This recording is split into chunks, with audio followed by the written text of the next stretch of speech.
Right, here we go.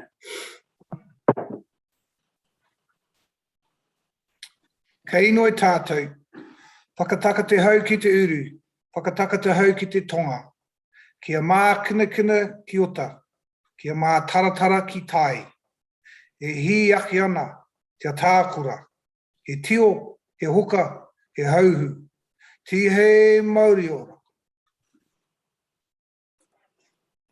Kia ora, Councillor Blakey. Nō mai haere mai to councillors, all those live streaming today, and to our staff that are present for the Northern Regional Council Representation Review 2021 deliberations. So I'll open the meeting, and thank you again to Councillor Blakey for the karakia. We won't have any housekeeping items as we're all working from remote, given our COVID situation. However, I do all hope that you're sitting comfortably with no cords that you're going to trip over when you get up. Okay, so we're on to item 3, which is apologies, and we have an apology from CEO Malcolm Nicholson. Are there any more apologies? No, could I have a mover and seconder for those apologies, please? Thank you, Marty. Seconded, Justin. All those in favour, if I could have a show of hands, please.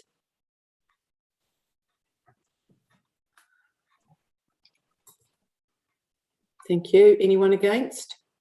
No. Carried.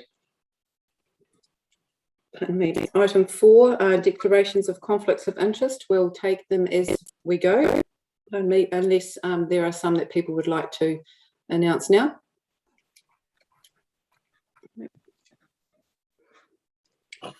Okay, so items 5.1 is the confirmation of the minutes of the representation review hearings. Could I have a mover and seconder, please? Peter moved, Chair. Thank you, Josh. Seconded, Amy. Are there any comments or questions on those minutes? No. All those in favour? Aye. Anyone against? Okay, carried. So we are now up to item 6, decision-making matters. 6.1, deliberations on submissions to the representation review initial proposal. So I'll just make some opening comments before we move to the recommendations.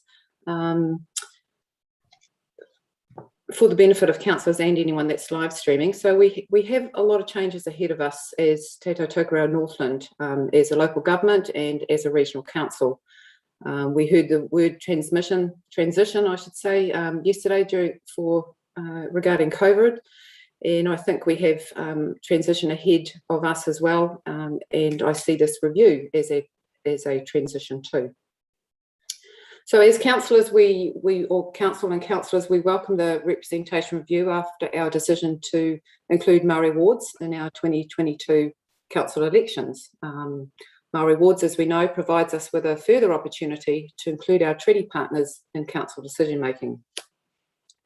So this representation review is about the numbers of councillors and the configuration of our constituencies. I think it needs to be remembered that yes, each councillor represents a particular area. However, when at the council decision-making table, all councillors have to debate and make decisions from the perspective of what is the best outcome for the entire region and all constituents. So councillors held a number of workshops on this review.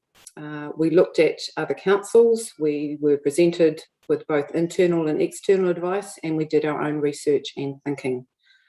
So this was as well as robust debate during our several council workshops.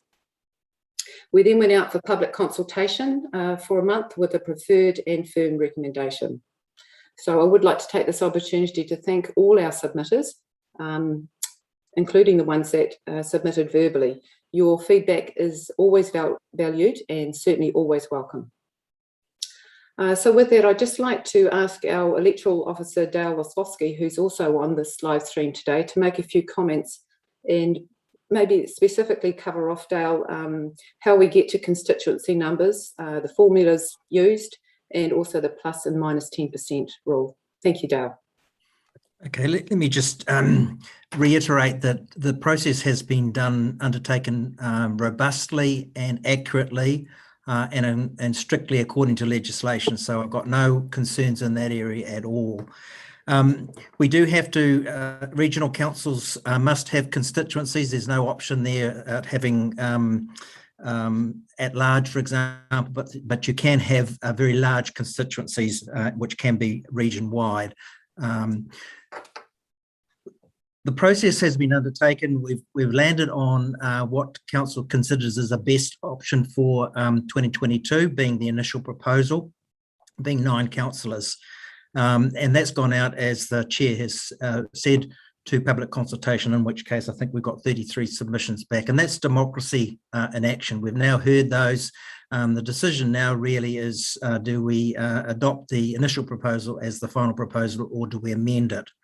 With regard to the process, where you have constituencies, we look at them separately between general and Māori. So looking at the general ones, when when the chair referred to the plus or minus 10%, we must be within the plus or minus 10% representation for each councillor representing the general ward, general constituencies. When we look at the number of Māori and general councillors, there is a formula under the Local Electoral Act, Schedule 1A, which is based on Māori electoral population and general electoral population. Now, those population figures are sourced from Statistics New Zealand, and the legislation says that you can either have statistics as at the last census, which is 2018, or the latest population estimates. It's always good practice to have the latest population estimates because they're newer, more relevant, and the latest available were at 30th of June 2020, which is what we have used. So we have used the correct statistics that were provided by the Department of Statistics through the Local Government Commission, and we've applied those correctly to our formula and therefore our initial proposal. Does that help setting the scene? Yes, thank you very much, Dale. Helpful. So just quickly, there are sometimes exemptions for the plus or minus 10. What do they entail, or what would they possibly be? So you can go outside the plus or minus 10%, and there was a legislative change back in 2013 that permitted this. Primarily if you can demonstrate that by compliance would split a community of interest. So basically your primary focus should be on regional communities of interest. But if you have a boundary going through a community of interest just to comply with the plus or minus 10%, then that a dispensation is permitted under that by the Local Government Commission. So they would look favourably on that because your primary focus should really be on your communities of interest. Okay, thank you very much. Marty, did you have your hand up? You're on mute, Marty. Just that question of you, Dale, as on one of the submissions that came in, there was a bit of a conflict. It didn't specify which numbers they were alluding to of the those on the Maori roll. Can you clarify that for the public benefit? Yeah, okay. So what we must work on is the Maori and general electoral populations, which is quite different from your Maori and general electoral roll. So the population is what it is, a population. So it includes under 18, et cetera, and it is a statistic issued by the Department of Statistics. As compared to your electors, and they're the people over 18 that choose to be on either on the general electoral roll or the Māori electoral roll. And they're the people who actually will vote for your various constituencies, but they're not taken into consideration, well, they're taken into consideration indirectly when the Department of Statistics generate the population estimates. And have you got the specifics? I did have, let me have a look. I've got the, in front of me, I've got the population estimates. Would you like me to gather the number of electors as well? That's probably the more important one, is that electoral one. Yes. Okay, I can gather that while you're talking. Yep. Thanks. Thanks, Penny. Okay, thank you. So we'll move on to recommendations. And if there's no objections from councillors, sorry, Jack. Well, I was just going to ask a question of Dale about how easy it is to ask for a dispensation to the plus or minus 10% rule, because we discussed it in some length. Is the process easy, or have we left it too late? No, you haven't left it too late. The process is in your hands. So council can choose to go outside the plus or minus 10% if it can just demonstrate that by complying with the plus or minus 10%, it's splitting a community of interest. However, if you choose to go outside the plus or minus 10%, then it's treated as an appeal, automatically treated as an appeal, and automatically goes off to the local government commission for their determination. That's why I state that council has to have a pretty good reason, and you can't vary your plus or minus 10% by, plus or minus 30%. It has to be reasonable, and the commission would look into that and say, you've gone, outside by 15% instead of 10%, and here's the reason or the rationale, then they're likely to accept that. But you have to have good reason. And it is we'll discuss that. We'll discuss that upcoming, will we? Can do those exemptions or those communities of interest, are definitely things that the commission looks at before they approve anyway, isn't it? Yeah. So that does get some good oversight. Okay, so we'll move on to the recommendations, and if there's no objections, my thought was to have recommendations 1 and 2 taken together, recommendations 3 and 4 together, and 5 and 6 together. Are there any objections to that, councillors? Are we going to have them put up on the screen? They're on. Have you not got access to the agenda? I can read them out as we go, Jack. I can switch screens. I just wanted to know if anyone else who's watching it would have a look at them. That's all. It has to be put out there for the public. Yeah, the agenda would have been on the website, so they will have had the opportunity to read the recommendations or have them in front of them. So we'll go with that. So if everyone's okay with 1 and 2. I'll move 1 and 2. Thank you, Rick. So they're just receiving the report and acknowledging and appreciating all the submissions. So those are the recommendations 1 and 2. So Rick is moving. Is there a second? Second. Thank you, Marty. Are there any comments, questions, or discussion? No. All those in favour of 1 and 2? Aye. Thank you. Anyone against? Very good. So recommendations 3 and 4, I would like to move. So these are recommendations, which is the initial proposal. So this is going with the proposal as the initial proposal be adopted as a representation review final proposals with no changes. And recommendation 4.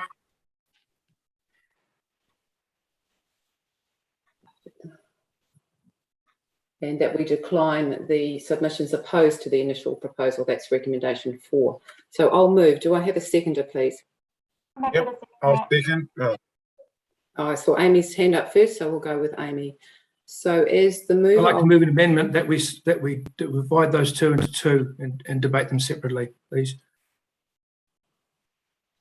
So you want to move recommendation 3 and 4 separately? Yes, please. Okay, so that was the question I asked initially. So all right, we can do that. So we'll go with recommendation. Well, we did agree to that one, Chair. We didn't vote, but we did all agree to it. 3 and 4 being taken together. I'm happy to take them one by one. Can I have some advice on process here, please? If I've moved recommendations 3 and 4 and we did have agreement initially, could I have some advice, please, from staff, how we proceed? You still have the discretion, Chair, if yourself as a mover and Amy as a seconder are now happy to take them separately. That's fine. We did get the verbal agreement of councillors, however, to take them together, and they are actually fairly linked, because if you don't accept, decline all those in 4, then you are making changes to your initial proposal, and you will not be accepting it as your final proposal.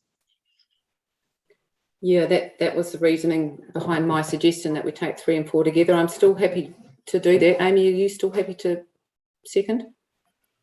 I'm happy to second, and I think the discussion can still be had with them together. Yeah. Okay, so Jack, we will proceed with 3 and 4. Okay, so we'll carry on. So my comments as the mover. So having read all the submissions and heard from our verbal submitters, I am still in agreement with Council's preferred position and agree with the analysis from the staff in their report. Therefore, I am in favour of recommendations 3 and 4. And I'll give some reasoning here just to add or back up the advice in the report. So regarding the whangarei constituency, I do agree with the second point under the advantages that it does enable a better representation due to Council's environmental focus. The numbers and areas will never suit all constituencies and all constituents, unfortunately. And yes, the areas of Te Hiku and Kaipara are large geographically, however, equal or thereabouts in numbers of constituents within them. Technology, I think, will enable constituents to reach out to councillors in their wards as it does now. I certainly received the majority or the large majority of queries from Kaipara residents by email or phone. The number of councillors was a difficult decision, and as I said in my opening, we researched, obtained advice and had robust debate. My experience is, as a group of 9 councillors has been a very good one. This is my second term. We are nimble in our decision making, therefore able to get through a large amount of work in a constructive and well thought out way. Consensus post our robust debate is the norm, as is non-relitigating of decisions. And that's a big plus in local government. Remuneration is currently, and with 9 councillors, I think at a level that will attract further diversity. And that's a good thing. It could be argued that a higher number of councillors receiving less, meaning that secondary work is necessary, could have the perverse effect of councillors having less time to spend in their constituencies. It's my view that councillors do work above and beyond, and there's certainly already a high level of service to their roles. However, in saying that, I think that a review at the next 6-year interval or sooner may produce a different result to that proposed today as 7 and 2.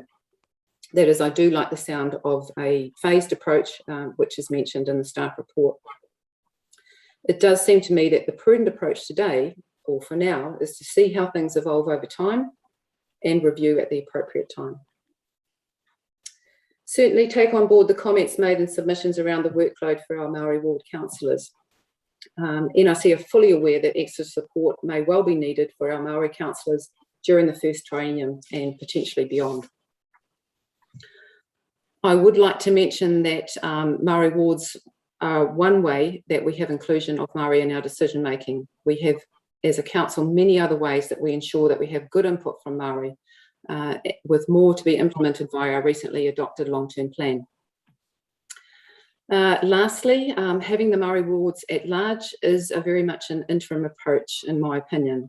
As our Titi Mac Working Party representatives, councillors and staff have agreed, this needs to be considered more fully once there is some ground truthing over the 2021-22 triennium and further input from Te Tautokura Māori.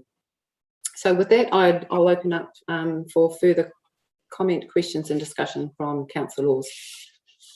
Would you like me just to go around and ask each councillor? You can decline the offer if you would like. So first up on my list is Justin, Councillor Blakey. Oh, you know, just reviewing all the, you know, the material supplied in the staff report and looking back on workshop discussions. You know, I think the key aspect to this whole argument to me is, you know, communities of interest and whether or not, you know, the proposed boundary changes, it's still reasonable to assume that, you know, an elected member will be able to serve that particular community. And given the fact that, you know, the actual change in the number of electors or constituents is not that significant, you're still representing, you know, roughly the same amount of people as previously, in terms of the boundary changes. And, you know, any perceived issues from the public that the geographically the area is too large, particularly with, you know, the new advent of how we're communicating as a result of COVID, you know, and the council having a very honest and open look at how it communicates with its constituents. I believe there's certainly new opportunities to improve engagement with our communities, so that their issues and any conflicts within those communities can be appropriately addressed through regional council governance processes. So I'm confident we've landed as the best decision for Northland. You know, and I just wish to acknowledge the significant amount of staff input and also Dale, all your support throughout the process. So yeah, I'm fully in support of the recommendations 3 and 4. Thank you. Thank you, Justin.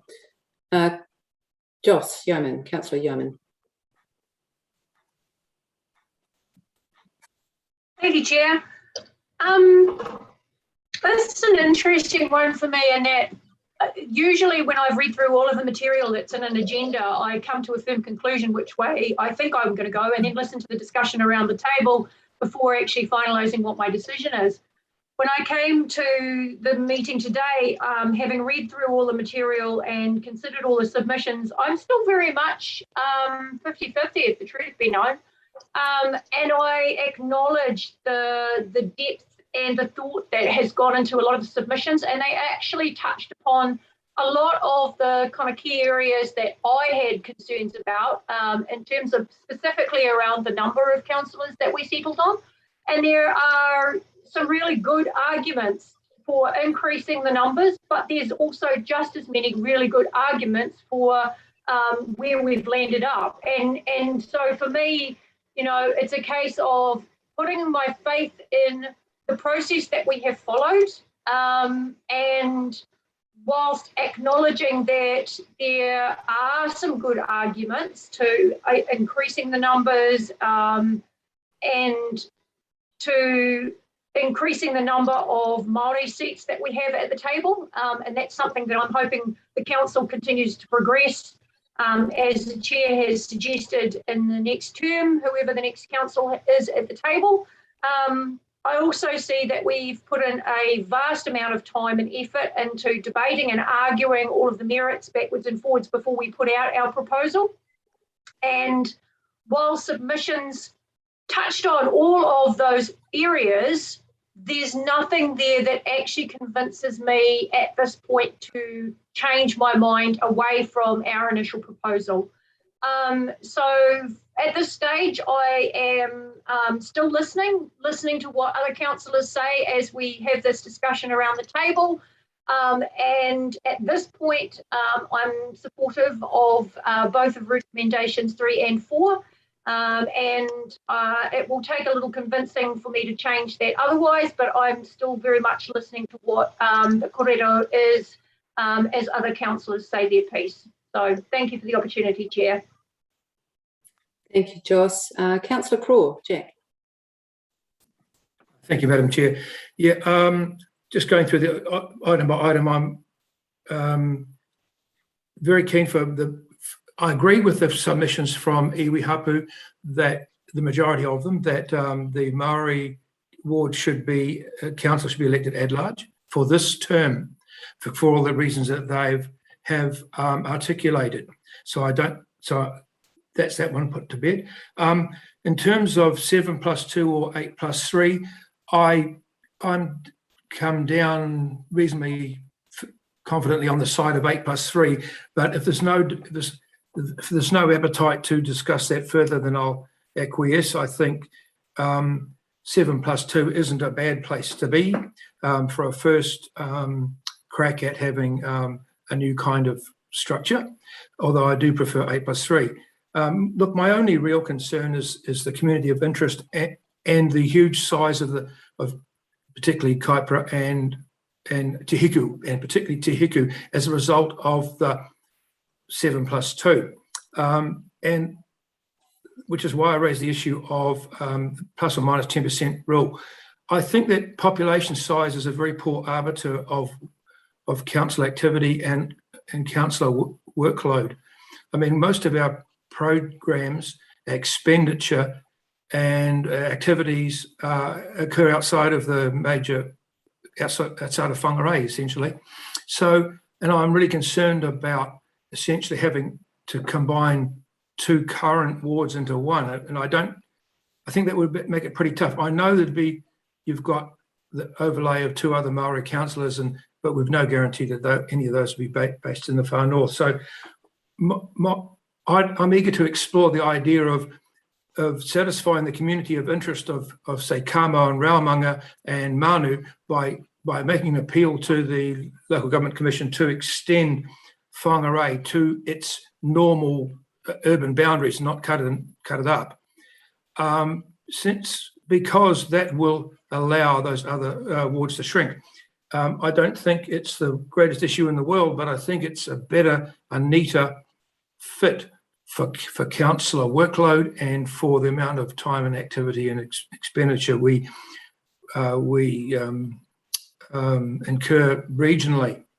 I know in terms of my own interface with ratepayers, a great deal of my calls and emails come from outside of whangarei, because that reflects the kind of activities and programs that we have outside of whangarei. So I guess in a nutshell, what I'm saying is I'd like us to make in order to more accurately spread the workload to expand the area of whangarei, not to be a 2 councillor ward, just a single councillor ward, but expand the boundaries to include Kamo, Raumanga and Manu. Well, anyway, in order we get it to around about plus or minus 20% there, something that Dale would consider appropriate.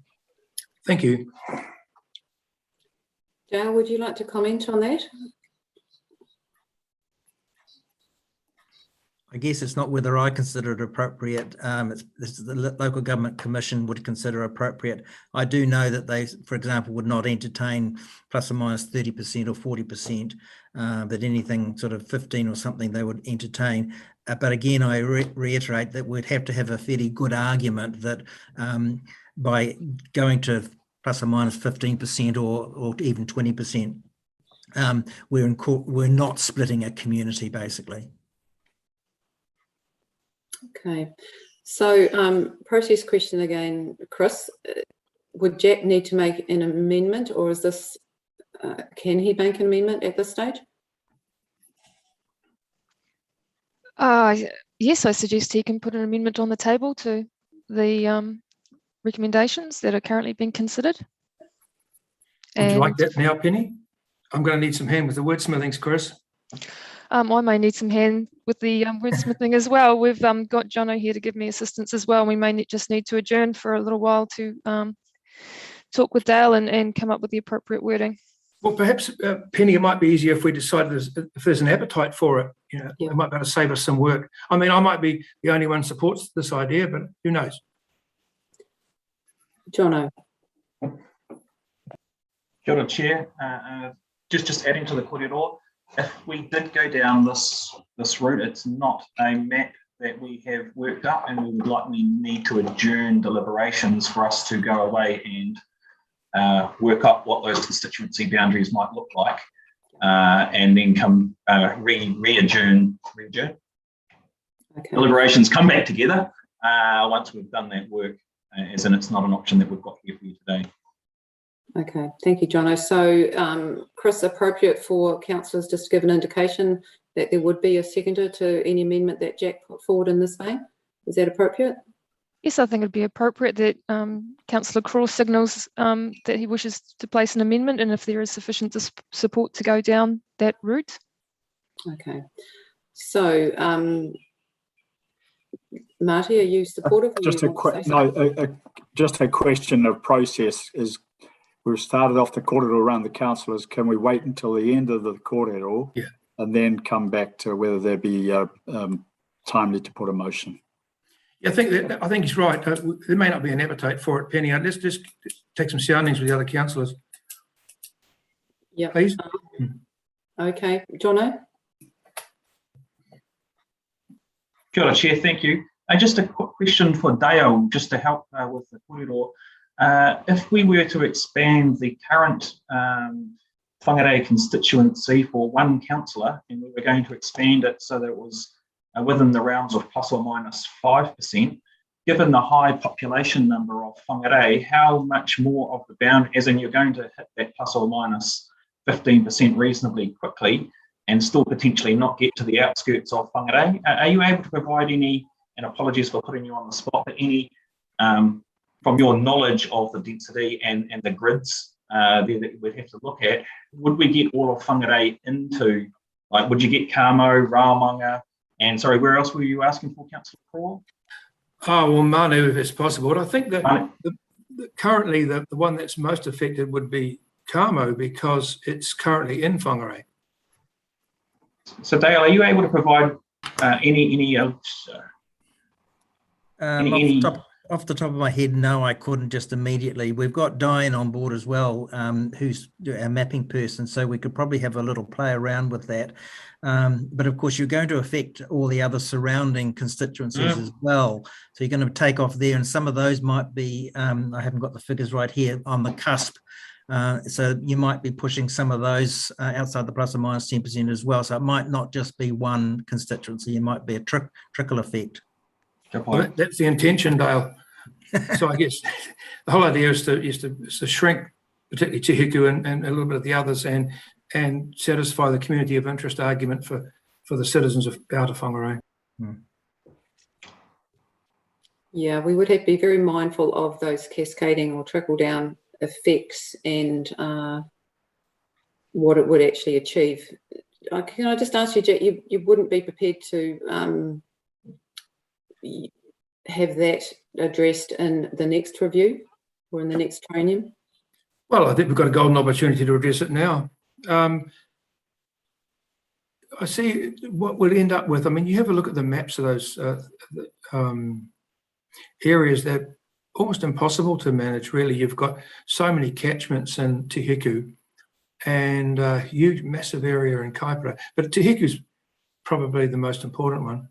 But look, I just think it would be a good idea to ask the other councillors if there's any appetite to pursue it. Otherwise, I'll just quietly pack my tent up.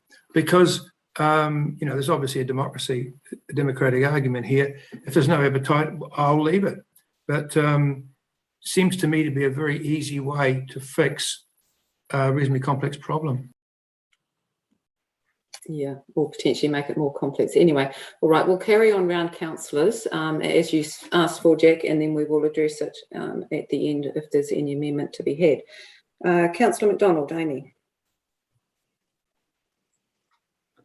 Thank you. So I am obviously as the seconder willing to support the proposal. For me, talking about the number of councillors, I agree, Joss, there's not necessarily one perfect number there. And I think where I got to is, based on all of the discussions we had in the workshops and on the material we've been provided, I think the 9 councillors in total represents a really good next step for this council.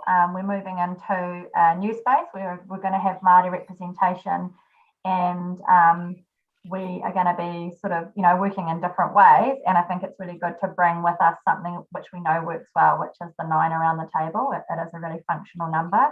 I think the scope of the role as it is currently, and the ability for us to engage in the role and connect with our representatives, connect and represent our constituents is well, the scope is about right now, and that's just based on my own experience.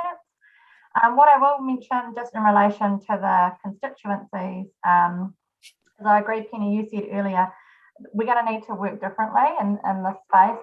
The geographic scale is bigger, but as Justin mentioned, we're much more on top of the technology to connect with people now. And I think also the opportunity we have with this new proposed way forward is the Māori councillors are, it's the whole of Te Tai Tokoro. So we're going to have that overlap. So I think a really important opportunity for us, for the next councillors, will be to work together and understand the networks and the places where they can connect with those communities and sort of tag team in a really cohesive way.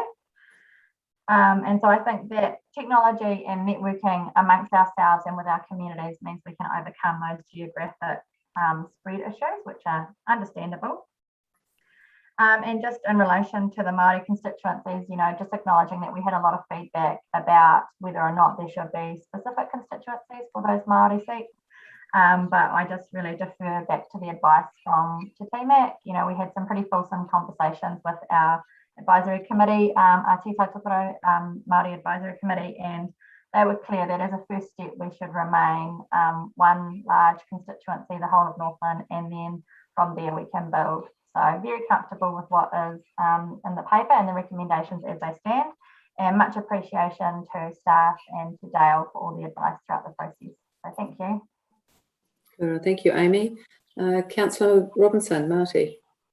Yeah, thanks, Penny. And thank you very much for bringing those figures up there, Dale. While agreeing that regarding Councillor Core's proposal, while agreeing, I'll backtrack. A fair point that the regional council activity is largely environmentally based, so it's not necessarily people based, and I do like your argument of trying to get more than a 10% variation, if possible, so that those larger areas can be contracted as like Te Hiku and Kaipara, and the Whangarei area expanded. I like that to be explored, but not in this present process. Leave it for the next triennium. I thought the submissions were very good. They're aspirational and they're well reasoned and well put forward. And I did some serious thinking about it, but came down to the 7+2 decision. Yes, the Te Hiku and the Kaipara wards will be huge, but we've got very good staff support. In the same way that the Maori councillors will have very good staff support to be able to cover the whole of all of the issues in that area. At the end of the first triennium, when we've really digested what there's 7 and 2 councillors, as to whether it's satisfactory or not, then they can make changes. But I do like that step-by-step process. As I wrote here, we're here to serve communities. We're here to serve the whole of the region, not just a community. So yes, I'm happy to go for a 7+2. Thank you, Marty. Councillor Colin Kitchen, you're next. Yeah, kia ora, everybody.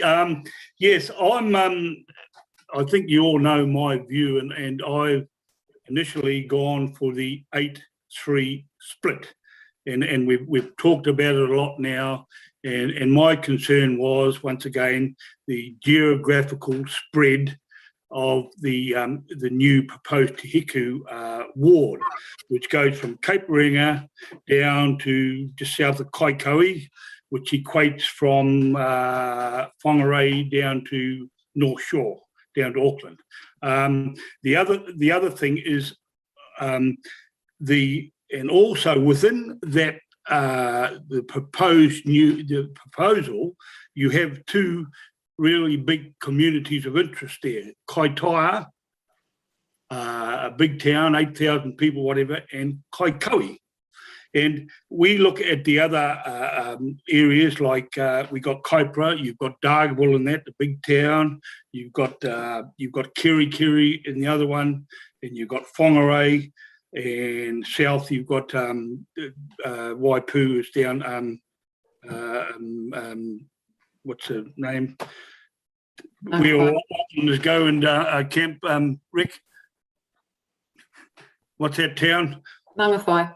Mangawhai, yeah. Coastal South, Yeah. So that's my concern, the geographical spread. And yes, we have the technology in that to help councillors in that. And I know I'm served for, and I'll serve for the community as a whole. But as I say, geographically, and people know that there's another, at the top of the Mangambuka Gorge, there's another whole new township, a whole new area. And so really, we're isolated up here. And God help the person who does get elected next time, whether, you might have a councillor from Kaikohe, or we might have one from Kaitoa, or whatever. But my view is I've gone for the 8-3, and that's why I've said that. But end of the day, I'll vote accordingly and I will take what the majority says. I'm happy with that. Thank you. Kia ora, everybody. Thank you, Colin. Councillor Stolwick. Rick. Yeah, kia ora, everybody.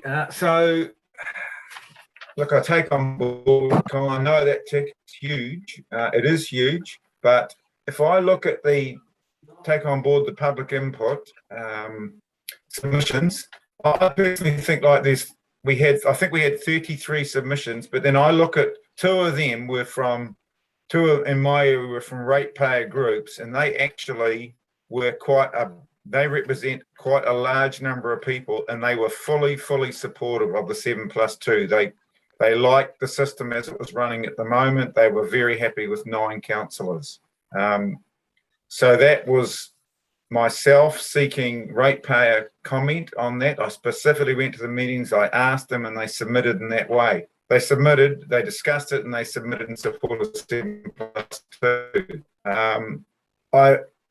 Reviewing the staff report, we have had numerous workshop discussions on this, and to be honest, I thought if we were going to look at the Whangarei urban area, we would have done it before now, because we've had several, I don't know how many maps in front of us, so I think we have plenty of time to do that. And I just see Dale's comment there about 66% being unacceptable. In terms of community interest, I do pick up on Colin's point regarding the larger towns, but I do feel that the recommendations do support communities of interest. We've had this discussion with Mangataperi going over to Kaipara. I absolutely agree with that. In the last election, there were changes to move coastal south areas into central, and I think they were definitely communities of interest. In terms of my area, coastal south is absolutely a community of interest now, and I do feel Kaipara is the same. Take on board the environmental considerations of having 1 councillor in Whangarei, and I do believe that is a sensible move, and I do believe that only having 1 representative of that area is a good area, allowing for 8 for the rest of Northland. Right. So in terms of that, I feel that I support 7+2. I think it is a good way to come. And the other comment I have is we did actually, and Dale will correct me on this, but we went from 8. I think it was 2 or 3 cycles ago, we only had 8, and we moved it up to 9. I personally think 9 is a good number. And as pointed out by several councillors and the chair, that you get good decision making, you get robust discussion, but you get plenty of representation for the areas. I think when you start getting above 9, it gets messy. And I feel we get stuff done quickly, efficiently, and we represent our groups by having 9. So that's why I will plug for 7+2. And obviously I'm not supportive of extending Whangarei Central or Whangarei. Thank you. Thank you, Rick. Councillor Archer. Terry, lucky last. Right, thank you, Chair. Right, as a first-time councillor, I have only worked under the 7+2, and my comment is the 7+2 works, and I believe it works very well. It's small enough to be efficient, and we can get decisions made quickly and efficiently, but it is large enough to get the diversity. So the 7+2 to me is as far as numbers go is the best result. As far as Councillor Craw's proposition goes, I can see where Jack's coming from on this, and having lived in both Kamo and Manu, I do feel that both Kamo and Manu are part of the Greater Whangarei area, and I feel as though both those should be included in the Whangarei Central. But as Dale has pointed out, include those in there, and it blows the figures to pieces, and we would, in all probability, get tossed out when we took it to the next step. So while I agree with Jack's sentiments, and I would support it to a certain level, I think we're probably wasting our time on that one. And I would go back and say, right, it's the 7+2 gets my vote. Thanks, Chair. So, Jack, am I reading correctly that you're choosing not to amend anything? Indeed. Well, I just threw it up there for discussion. Obviously, it's something I'm keen on, but there's no appetite for it. I won't be making any amendment. Okay. Thanks for the discussion, folks. Yeah. Thanks, everyone. So I think just closing comments, it seems that we do have a consensus, but we will definitely put it to the vote. Thank you for everyone for your contributions. And as I think a couple of councillors, or maybe all of them have mentioned, thank you very much to staff. As I say, it was a robust review, and as I said, also there will be further ones when the time is appropriate. So it's an exciting time for Northland, I think, and for New Zealand with all the other councils around the Rohi. So yeah, I'm excited to move forward on this. So I am ready to put this to a vote. So all those in favour of recommendations 3 and 4, I could have a show of hands, please. Aye. Anyone against? Jack, against. Would you like that recorded, Jack? And myself, Pen. No. Yeah. Well, yes, please. I would like it recorded against. Okay. Colin, would you like your vote recorded? Yes, I would. Thank you. But yeah, thanks very much. Well, funnily enough, that's 7-2. So there you go. That's strange. It's a little bit ironic, isn't it? Okay, so we'll move on to recommendations 5 and 6. So therefore, the acting GM to be authorised. Excuse me, Penny. What do you mean by ironic? That it was a 7 and 2 vote for the recommendations 3 and 4, and it was you and Jack against 7 and 2. Yeah. Okay. Yeah. Thanks, Pen. Yeah. Yeah. Thank you. Okay, so recommendation 5 is all about the acting GM governance and engagement being authorised to make any necessary minor drafting typographical changes, and number 6 is that a public notice detailing the final representation arrangements be issued on Friday, 22nd of October. So, who was that? Joss moved, Marty second, thank you. Any discussion? No. No. All those in favour? Aye. Aye. Anyone against? Carried. Okay, so with that, I will thank again everyone for their attendance, and especially those that did take the time to live stream, and especially those that did take the time to submit. So kia ora koutou katoa, everyone, and we will see you another time. Just one question before we go of Chris, just wondering how many people have live streamed. Chris, can you tell us that or not? Don't think she can. Sorry, I can find those figures out afterwards, but just not right at this point. Okay, not important. Thank you. Okay. So no further business. I'll close the meeting.